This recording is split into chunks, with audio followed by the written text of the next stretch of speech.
Leeds United have some pretty big rumours surrounding another exit in addition to the conversation around Rasmus Christensen that was had yesterday, and it's another player that the Whites and fans don't particularly care for, so it absolutely looks to me like it is time to go for Jack Harrison, who has an exit pending, and a lot of news has come out about that in the past day or so, and I'm going to sum all of that up and give it to you on a nice little platter so you can just munch it all up and be like, cool, I know more about Jack Harrison now. But first, if you're not already, I'd hugely appreciate you subscribing to the YouTube channel, as I did last year with the 42 miles in 24 hours walk. I'll be putting my child revenue towards Prostate Cancer UK for until the charity match has happened. So subscribing, watching throughout, liking the videos, helping it get encouraged outwards is genuinely beneficial for Prostate Cancer UK. That'd be much appreciated. But let's dive more into the Jack Harrison story, because that's why you're here.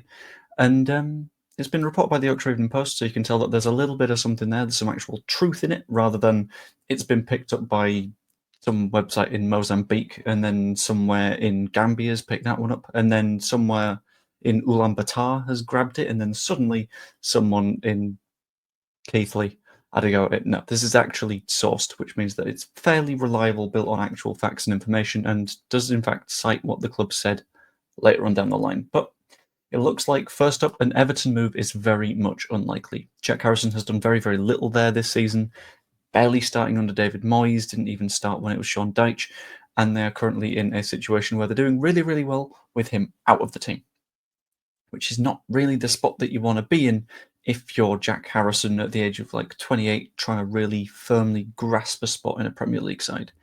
In addition to that, he's got a 3-year contract here, which means that we're not in a position where we need to sort of give him away.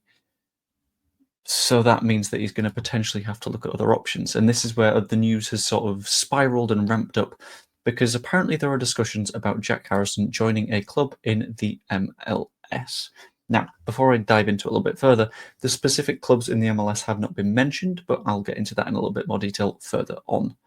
So he has played there before. He played 61 matches, scored 14 goals, got 10 assists, and was really, really solid, got very strong returns, and sort of proved himself as a young, emerging talent that eventually found his way into the City Football Group, which led to Man City, which then led to Leeds United, which led to where he is now. And I think, given this, given his past, given the fact that he lives in America a lot of the time, his agent has been chatting with MLS sites, which you look at it and you think, yeah, that makes sense. It's somewhere that he's played in the past. He's proven himself to be fairly good in the past. And let's be honest here, the level of MLS has risen and risen and risen and risen over time, ultimately putting it into this weird quasi space where it's not Premier League level, but it's no longer lower end Championship level. It's sort of like a middle flux ground, where I think Jack Harrison sort of perfectly sits at the minute, and it'd be a very, very smart move for MLS clubs right now, because what they tend to do is sign players that are on the reject end of Premier League clubs. So Almiron, I think, went to Atlanta United at the same rough time as Latela, which means that obviously they're looking at players that aren't going to get into their Premier League sides anymore. Welcome, Jack Harrison. There are some potential barriers to this move, though, and they need to be discussed a little bit further, because we need to understand what's going to stop him moving, as well as the fact that there are conversations around him moving. And the first one is that traditionally, and this is looking at a sort of long-term view of it, MLS sides don't tend to pay very high fees. The record was broken when they signed Emmanuel Lattelat for, I think, $20 million, £17.7 million, which is a decent sum of money, sure. But that's not a sum of money that they tend to stump up very often. And in recent years, that number has been rising up, but it's a question of would they be able to reach what Leeds United want? Because this is another big factor to consider. The club will have a firm number in mind, because we don't want to mess with FFP again. Because we tried that when we went to the Premier League the first time round. And that didn't work too well for us, because when we went down, things immediately went horribly. So we'll have that firm number in mind of this will keep us safe on FFP, this might make a profit. Ideally, we're aiming for this number, but we do not go below this basement sum. And the issue is, at what point do they say, well, that's affecting the basement sum, so we're just not going to have this conversation, we'll sell him to somewhere in Europe. which complicates things because that's not where his agents are having those conversations. In addition to that, he might just want a higher level of football. There's always a potential point that he's having the conversations over in the MLS to say, well, are you going to have me if I can't find a move in La Liga or the Bundesliga or something along those lines? It could always just be a backup option. There's no actual guarantee that if an MLS club comes in for him and he looks at it and he goes, you were kind of horrible last season, he's not necessarily going to go for that.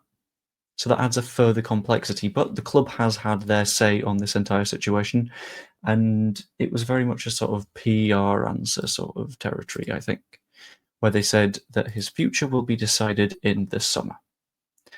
This is the safest possible answer to give because, let's be honest, we all know that these conversations will be happening behind the scenes. We know that his agents will be reaching out to individual clubs. We know that our club will be reaching out to clubs, including Everton, to say what's the interest in Jack Harrison, because I'll be completely honest with you, he almost certainly will not be at Leeds at the end of the next summer window.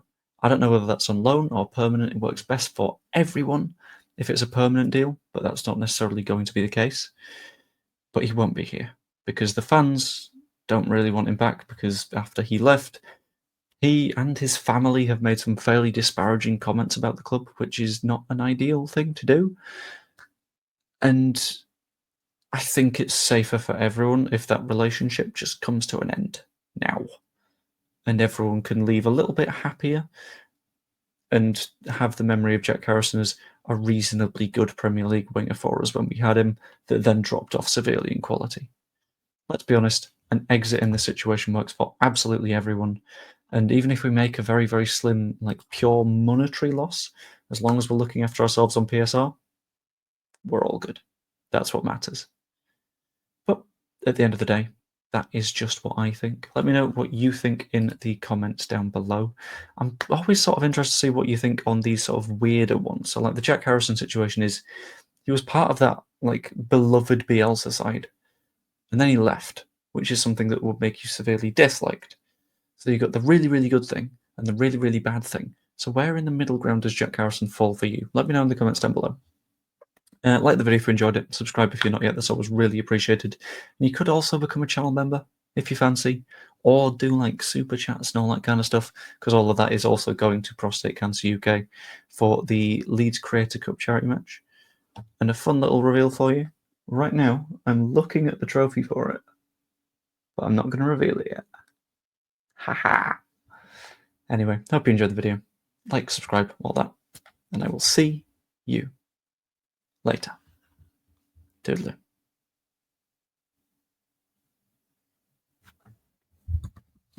I could reveal it. I'm very, very tempted to reveal it. No, I'll wait. There's like a little golem in my head that's like, show them. No, I won't do that. Bad idea. See you later.